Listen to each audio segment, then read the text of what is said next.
G'day everyone, my name's Brandon Bruce and welcome back to my channel Escaping Comfort Zone. If you haven't already, subscribe to my channel so you never miss out on the travel adventures, tips and tricks. So as you can see, I'm back to my hometown Australia. I just arrived from the Philippines yesterday and I tell you what, I had an amazing time there. It was great. The locals were so friendly, the boat tours were amazing, and the food, some of the food was delicious.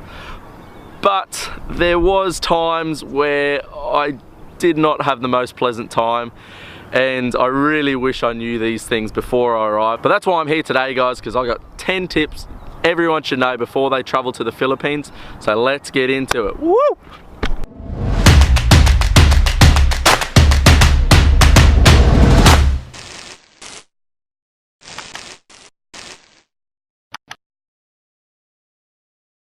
So tip number one, and this is the very first mistake I made coming into the Philippines. So I landed in Manila, I had a connecting flight to Coron, and I gave myself 2.5 hours, which I thought was enough to get to that next flight. But little did I realize I was just gonna completely miss it. So I missed that flight and I had to buy another flight because I got stuck in immigration lineup for 40 minutes.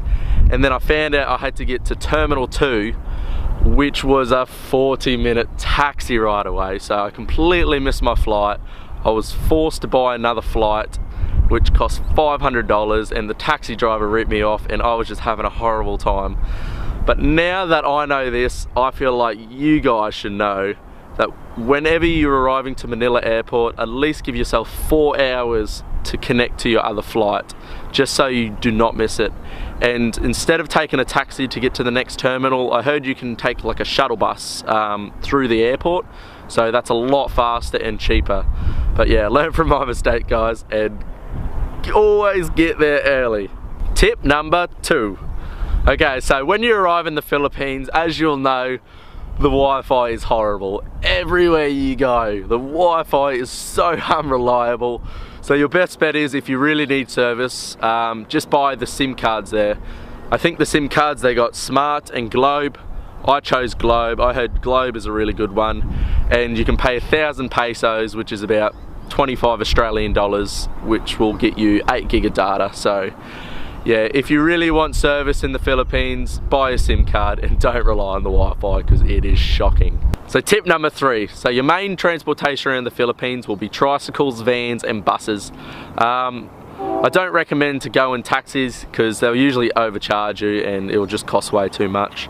Tricycles, they're very easy to get, they're everywhere and they're super cheap, so whenever you get a chance to jump in one of those, go on a tricycle.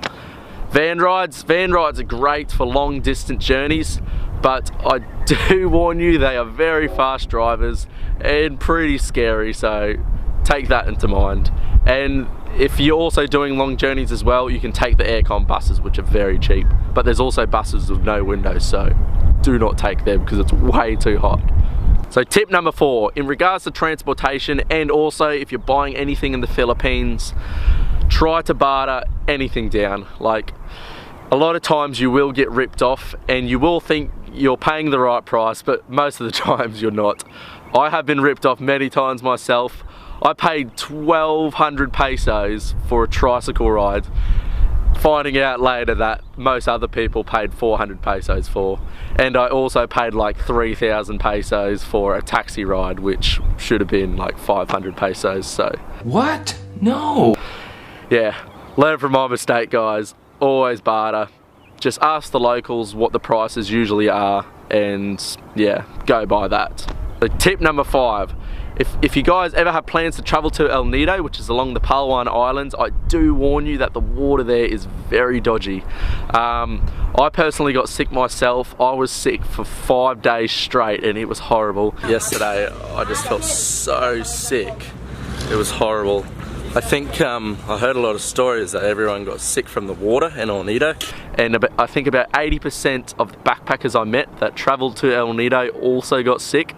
So whenever you travel there, or if you are planning on traveling there, just be careful of taking a shower. Make sure you do not get water in your mouth. Brushing your teeth, do not use the water, and even if you go to bars, make sure you don't have ice in your drinks. So that's a warning, guys. Try not to get sick of El Nido. So tip number 6, if you guys are ever going to any bars and order a beer, they'll usually put like a napkin on top of the beer. And if you're wondering why, well, that is because usually the rim of the beer bottle is very dirty and like rusty. So you sort of just wipe the rim of the bottle with the napkin, so you're not really touching lips with it and drinking it, because yeah, that sort of seems a bit gross when you see how much dirty stuff comes off of the bottle. So beware of the beers. Tip number 7. So when I traveled to the Philippines, it was quite peak time, I think. And a lot of the boat tours that I did, like around the lagoons and that, was amazing, but it just sort of didn't feel right with how many tourists there were. There were so many tourists. So if you guys are traveling around peak time, just expect that there will be a lot of tourists everywhere, and it will usually take a long time to do things. Tip number 8. So I think this sort of relates to most of Asia, but when I was in the Philippines, I found out that a lot of times I went to the toilet, there just wasn't any toilet paper. No! So I've learnt my lesson to always bring toilet paper everywhere I go, and yeah, then you won't run into that situation. And for some reasons too, the toilets just won't have toilet seats. No! God, please, no! No! No! No! So yeah, just putting that to mind. So tip number 9. So when traveling to the Philippines, I highly recommend to always have a lot of cash on you, because when you go island to island, they won't have many ATMs, and even if you're in the areas that do have ATMs, usually a lot of the ATMs won't even work, so always carry cash. So on to my last tip, tip number 10. So usually when you're in the big cities or populated areas, like your best ways of transportation is by a taxi, but there is also this really useful app that I found. It's called Grab, which is like an equivalent to Uber. So it's Asia's Uber. So I highly recommend download Grab before you go over to the Philippines, and yeah, just use that instead of a taxi, because it's a lot cheaper and a lot more easier. Alright, so that's it guys, that's all my tips. I hope you can take all these 10 tips into mind, and I'll give you one more extra bonus tip. Remember to always have fun. Never let anything let you down, because I had all these things happen to me personally, but I still had a great time when I was over there, and I never let that let me down. So remember guys, follow your dreams, escape your comfort zone, and I hope to see you somewhere else around the world.